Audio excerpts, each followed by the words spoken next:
안녕하십니까. 소상공인 매거진입니다. 2020년까지 최저시급을 만 원으로 인상하겠다는 것이 정부의 방침입니다. 내년도 최저임금 인상폭을 결정지을 최저임금위원회가 오는 15일 사실상 첫 논의를 시작하는데요. 영세 자영업자들은 현실적으로 가게 운영이 불가능하다며 최저시급 대폭 인상에 반대하는 분위기입니다. 이를 의식해서인지 국정기획자문위원회 김진표 위원장은 자영업자의 인건비 부담을 줄여주는 정책을 준비 중이라고 최근 한 언론사와 가진 인터뷰에서 밝혔는데요. 최저임금이 사회적인 이슈로 떠오르는 가운데 국회의원회관에서 관련 토론회가 지난 9일 열렸습니다. 여러 의견을 들을 수 있었는데요. 그 주요 내용을 정리해봤습니다. 최저임금 만 원 시대 가능한가라는 주제로 열린 정책토론회.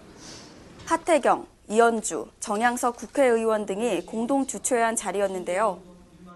발제자로 나선 서울대학교 이정민 경제학부 교수는 최저임금제와 근로장려세제를 비교하며 저임금 근로자를 지원할 재원이 어디서 마련돼야 합리적일지 생각해봐야 한다고 주장했습니다.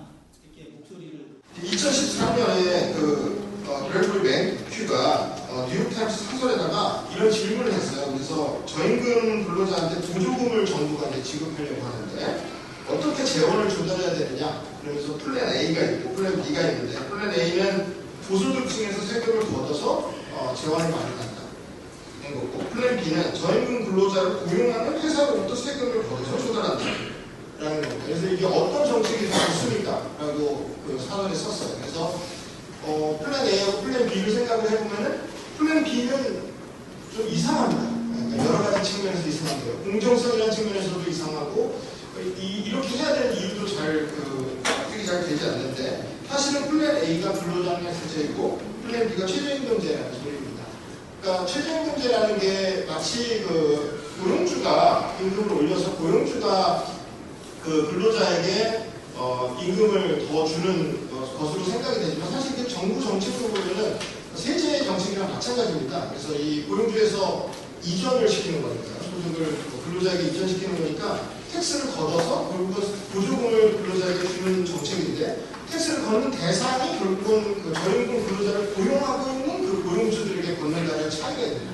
또 근로장려세제는 다른 정부의 그런 일반적인 복지 정책, 보조금 정책하고 달리 실업 유인이 없습니다. 실업 유인이 증가시키지 않습니다. 그래서 오히려 이제 실업자나 저임금이나 단시간 근로자한테는 노동 공급 증가를 이제 유인하는 그런 효과를 가지고 있습니다. 최저임금 제도는 한 줄로 설명이 돼요. 최저임금 1만 원 올리겠다. 이렇게 한 줄로 설명이 되는데 근로장려세제는 설명을 하려면 세미나를 해야 됩니다. 사실 사람들한테. 그래서 어떻게 보면은 정치권에서는 인기가 없습니다. 이게 근로장려세제가. 설명을 하려면은 설명이 힘들고 그 다음에 세제가 들어가기 때문에 세금은 일단은 약간 거부감이 있지 않습니까? 그래서 좀 정치인들에게 인기가 없는 제도라고 생각이 드는데 이론적으로 보면 월등히 우월한 제도이기 때문에 이걸 좀 심각하게 고려할 필요가 있다. 소상공인연합회 김대준 이사는 최저임금의 인상으로 소상공인 사업주의 소득이 줄게 되므로 전체적으로 보면 소득이 증가한다고 볼 수 없다고 주장했습니다. 현재 2014년도 전 더불어민주당 전순옥 의원님께서 조사한 바에 의하면 현재 최저임금 소상공인의 25%가 최저임금 근로자보다 못한 수익을 발생하고 있고 최저임금 지불하는 사업자의 10%는 영세 소상공인입니다. 지불 능력이 없다는 것도 큰 문제이지만 지불을 한다 하더라도 이 부분은 소득의 이전일 뿐입니다. 그러니까 소상공인이 받는 사업주가 받는 급여가 소득이 근로자로 이전될 뿐이지 그게 증가하는 게 아니라는 거죠. 그러니까 근로자의 소득이 늘어서 소비를 하게 되면 한쪽에서는 똑같은 금액만큼 소비를 덜 하게 되는 구조가 이 최저임금의 인상입니다. 근로장려세제를 확대해서 적용을 하면 최저임금 인상품 그 위에다가 이제 근로장려세제를 두면 어느 정도 근로장려세제를 활성화시키면 최저임금의 어떤 상승으로서는 사실은 압력을 좀 감소시킬 수 있는 영향이 있기 때문에 근로장려세제의 확대도 필요하다고 생각합니다.